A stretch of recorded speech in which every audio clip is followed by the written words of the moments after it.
оңай. Өйткені бірыңғай. Біз бұл жерде келісім шарттың құнымен ғана сөйлейміз. Адам 15 миллионға келісім шарт отырып ма? 15 миллион үй алады, 15 миллион қай-қайсылары қолдана алады. Ауыса алады. Сондықтан да бұл келісім шарт бірыңғай деп аталады. Енді кооперативке тіркелу қалай болады? Бізде Рой клуб бар. Өздеріңіз білетіндей, Рой клуб бұл кооператив агенті. Жақында ғана дауысқа салды, соның ішінде бізде кооператив агенті деген терминді кіргіздік, сондай міндетті жұмысты кіргізген еді. Ол бізде Рой клуб кооператив агенті. Рой клуб пен Рой кооперативінің арасында қызмет көрсету үшін келісім шарт бар. Арнайы келісім шарт. Рой кооперативіне қызмет көрсетеді. Рой клубта Рой кооперативінің агенттері тіркеледі. Біз кооперативтің бұрын активный пайщиктері, қазір кооперативінің агенттер Рой клубтың туының астындамыз. Қазақша айтқанда. Әрі қарай. Енді кооперативке кіру үшін Рой клубқа тіркелу керек. Рой клубқа кіру жарнасы 200.000 теңге. Бұл Рой клуб кооператив агенттігінің қызмет ақысы. 200.000 теңгеге тіркелген адам Рой кооперативінен келісім шарт ашып, қызметін көре алады Рой кооперативінің.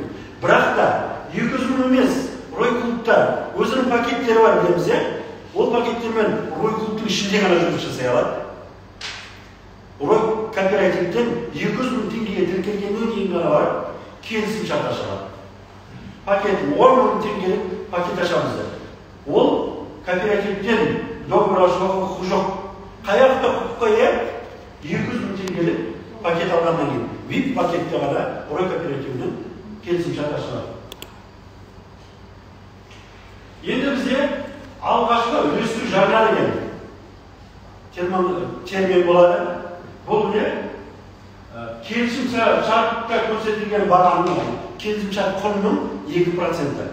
Келісім шартқа, мана айтқан, 15 миллионға отыратын болса, 2% 300.000 теңгені келісім шарт ашқан уақытта кооператив төлеу керек. Яғни 2% төлеу керек. Бірақ та біз 1 миллионнан 25 миллионға дейін береміз. Егер де 1 миллион алатын болса, оның 2% қанша? 1 миллионнан 20 мың. Бізде 20 мың деген первоначальный взнос жоқ. Первоначальный ең минимум бағасы 100 мың. 100 мың. Первоначальный взнос 100 мыңнан басталады. Бізде жинақтау үлестіру жарнасы деген бар, накопительный пайыз взнос деген. Ол келісім шарт бағасының құнының 30%-ын құрайды. Яғни ақша салып жинап келе жатқанда пайыз взнос. Ол бұда үлестіру жарна, бірақ жинақтау үлестіру жарнасы. Бұрынғыдай жарна қала береді 20.000 теңге. Бірақ 100.000 салама, 200.000 теңге салама, ол өзінің интересінде неге 30%-ін толтыру керек. Бірақ та кооператив сондай шарт қояды, 20.000 теңгеден кем болмау керек. Жоқ дегенде 20.000 теңге салу керек. Енді бір келісім шартқа ең жоғарғы қарыз сумасы 25 миллион.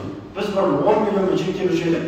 Сосын 2 договор жасап, оны біріктіріп, 3 договор жасап, біріктіріп жататынбыз, бәрін рұқсаттар керек. Бұл жерде бір адам 25 миллионға дейін келісім шарт аша алады. Күту мерзіміне келетін болса, 3 миллионға дейін келеді. 6 ай өтеді. 3 миллионнан 1 теңге асып кетсе де, 3 миллионға дейінгі стоп. 3 миллионнан 1 теңге асып кетсе де, 3 миллионнан 6 миллионға дейін келеді. 6 ай 6 миллионнан жоғары 25 миллионға дейін келеді. 10 ай күту мерзімі. Ең тез алам дегенде, сондай 3 миллионға дейін 6 айда, 6 миллионға дейін 8 айда алса олар, неге 25 миллионға дейін 10 айда алса олар. Енді 3 milyondan 6 milyonga deyinki qarzni qalay oladi? Misolga kirsak, kirish shartnomasi 200 ming tenge. To'g'ri? Roy klubdan aqsa. Alg'ashqi investitor jarlar 2%. Yani 6 milyonun o'zi 120 ming bo'ladi. Ya, biroqda 3 milyon bo'ladigan bo'lsa, 2% 60 ming. 60 mingimiz 3 milyon dollar bo'ladigan bo'lsa, mіндетті түрде 100 ming solib qo'yadi. Жинақтаушы үлестірушілерде 30%, ең төменгі айлық жинақтаушы үлестіру жарнасы 20 мың теңге, күтім мерзімі 8 ай, қарыз бірақ 8 айда бермейді, 9-10 айда береді. Білесіздер, кооперативке 30% төленгеннен кейін 2 ай пайшық үй істеуге, немесе көлік істеуге, мүлік істеуге кооператив ақша жинауға кететін уақыты бар. 9-10 айда береді. Қарызды қайтару суммасы 100 мың теңге. Ең төмен дегендегі. Яғни 100 мыңнан төмен болмайды. Жоғары болады. 6 миллионнан 10 миллионға дейінгі қарыздың кіріс жарнасы 100 мың теңге, жаңағы 2%, жинақтаушы үлестіру жарна 30%, ең төменгі айлық жинақтаушы үлестіру жарна 20 мың теңге, күтім мерзімі көрдіңіз бе? 6 айдан 10 айға дейін, 6 миллионға дейін 10 ай. Қарыз беру 11-12 айларда қарызды қайтару суммасы 100 мың теңге. 10 миллионға дейін береді. 10 миллионнан 25 миллионға дейін кіріс жарнасы 200 мың теңге, алғашқы үлестіру жарна 10 миллион болса 200, 15 миллион болса 300, 25 миллион болса 500. Жинақтаушы үлестіру жарна 30%, 10 миллионның 3 миллионы, 25 миллион болса 75 миллион. Ең төменгі айлық жинақтаушы үлестіру жарнасы 20 мың теңге, күтім мерзімі 10 ай, қарыз беру 11-12 айларда. Қарыз қайтару 7 жыл, 84 ай. Енді, осы жерде бір сұрақ туындауы мүмкін. Кооператив неге қысқа уақытқа береді?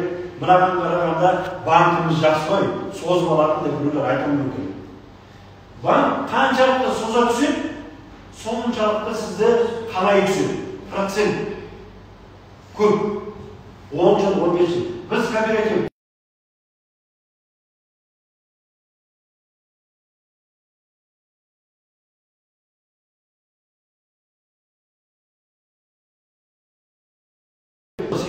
деген шешімге тоқтады. Және финансистерде есептеді, біздің Қазақстанның қазіргі жағдайда халықтың жағдайы оны көтермек. Бұл және де қандай адамдарға 10 миллионнан жоғары алған адамдар үшін 7 жыл. 10 миллионға дейінгілердікі айына 100 мың теңге. Осыған мән беріңіздер, иә? 10 миллионға дейін айына 100 мың теңге, 10 миллион мен 25 миллионның арасында алғандарға 7 жыл 84 айға бөліп береміз. 100 мың теңгеден сонда айына төлеп отырады ғой да? Айына қайтаруы ғой 100 мың теңгеден 10 миллионға дейін. Ал айына бөліп береміз 84 айға қалған қарызын 10 миллионнан мен 25 миллион арасын 84 айға бөліп береміз, қанша сумма шығады сол. Енді маңызды дейді. Жинақтау мерзімі жаңағы 3 миллионға дейін 6 ай, 10 миллионға дейін 8 ай, 10 миллион мен 25 миллионға 10 ай. 30% жинақтағаннан кейін 4 ай ол ақша кооперативте қолданыста болады. Қазір қалайша екенін түсіреміз, иә? 4 ай қолданыста болады. 30% жинағаннан кейін. Сосын барып 2 ай квартирасыңызды біз ақша жинаймыз, сосын береміз. Қазір түсінікті болсын, таблицаға қарайық. Примерде, мысалға, үлескер бірінші айда жинаса, яғни келді, 10 миллион алайды, 10 миллион алынды келді, бірінші айда нестеді, 10 миллионның тіркелгенін төледі, 10 миллионнан 2%, 200 мың теңгесін төледі, плюс 3 миллионға жеткізіп салып кетті басында. 3 миллион бірінші айда салды. Енді біз 10 миллионға қай айда берділер? Біз 10 емес, онан жоғарыда айтқандашы.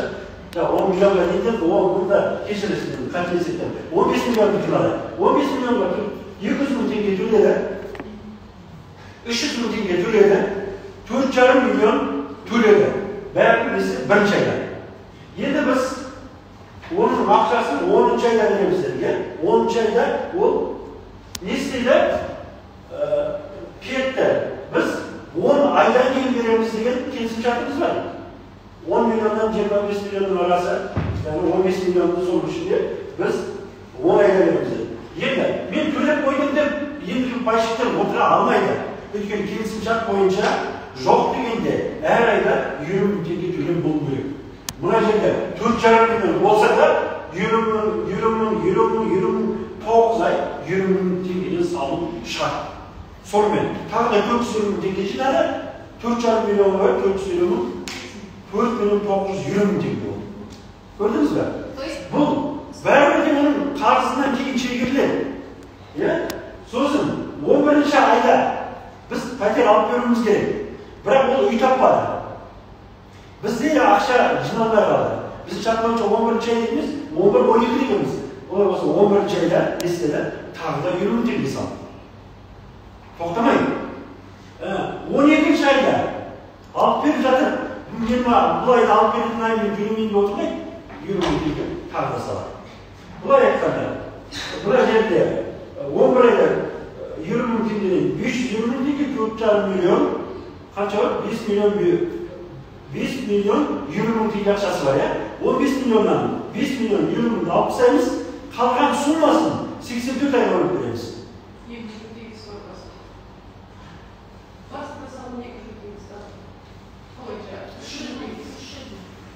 300 ming 4,5 milyonluk şimdi gitti var.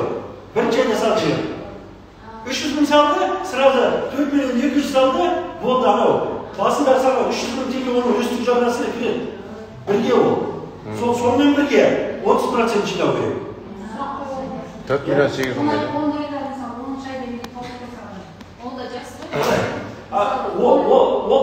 ayda top dursa biz 11. ayda alıp veremiz, 12. ayda. O top dursa biz akça jinamasak bizim vaktimiz var bir ay. Bizde vakt var bir ay. Eğer bari жақсы olsa alıp veremiz. Ya kütümeyin. Kelisimşartта көрсөтүлгөн, осы күтпей 20 ming tenge салды. Endi осы vaqtga дейін bizde kassada nazar etemiz ba? Bizde şunkurlar var ba? Bere almayga. Ne үшін bere almay жатырмыз? Adamlar men төлеп көптім дейді де, отыракта алып беріп деп келді. Төлемдер, ол кейін алынар, оны жеткізе алмайсың. Бұл кооперативтер. Kelisимшартта көрсөтүлгөн. Тоқтамайсың, төлейсің, үй алмайсың. Зато и бербер алмайм. 3 айда 30% насаша. Endi bo'ldi, birinchi buna yerda biz ko'rsatib o'tirganmiz, birinchi ayda 30% to'lay qoladi. Ketdik kelishdi. Adam ulesga 30%'ın 6 ayda jinadi. Qaramiz, qaramiz. 200 ming tengega, 15 milyon, 300 ming tengega pervodachani to'laydi, 20 ming tenge, 20 ming tenge, 20 ming tenge, 5. aygadan 20 ming tenge saldi. Qancha? 220 ming tenge. Yani o var 520 ming tengesi var. Sonuçta 3 milyon 920 ming tenge müracaatlarga tuttu. Sonra müracaat etganda o akça summasi 4 milyon oldu. 4 milyon 500 oldu. Müracaatta o 30%'ni 6 ayda yaptı. Olay olsa o olay programmasıyla 4 ay biz müracaatı jinab 4 ay biz onun faydalanamız da basında kesip alamiz. Faydalanmada biz onu o'zimiz uchun faydalanmaymiz da onu aldığında ülüskünlerdi, kiziye gelip turganları uylarını alıp vermiş. Sonuçta 4 ay zapası var. Nesnek 4 ayda bozulma yürümün tengeden 4 ay salar. So'sin 11. ayda kelsa 11. ayda alıp verdik. Nemisi 12. ayda alıp verdik. Buna salgan summanın bari o'zimizda. 4,5 milyon üstündeki akça olsa oğan postlarında grafik programı alıp ise kalan 84 ayga bölüp veririz. Çünkü o 6. ayga gelse 10 ayga sıydı ülkerdi. Yani ölüskün 6. ayga 10 ayda jinap kvartiranın altısı gidip adam olsa 6 ayda ülkerdi şart. 30%'nin 6. ayda төлеп götürüm gerek jinap. Ana buna da teşhis Kişinin böyle 1, 2, 3, 4 buna 100 ming tenge var, müracaat 4 milyon 390 müracaat geldiğinde болуйды. Şartına o. 6. ayda 30% жинаса. Сол кезде ол мына графикке сияды. Түсіндіңіз бе?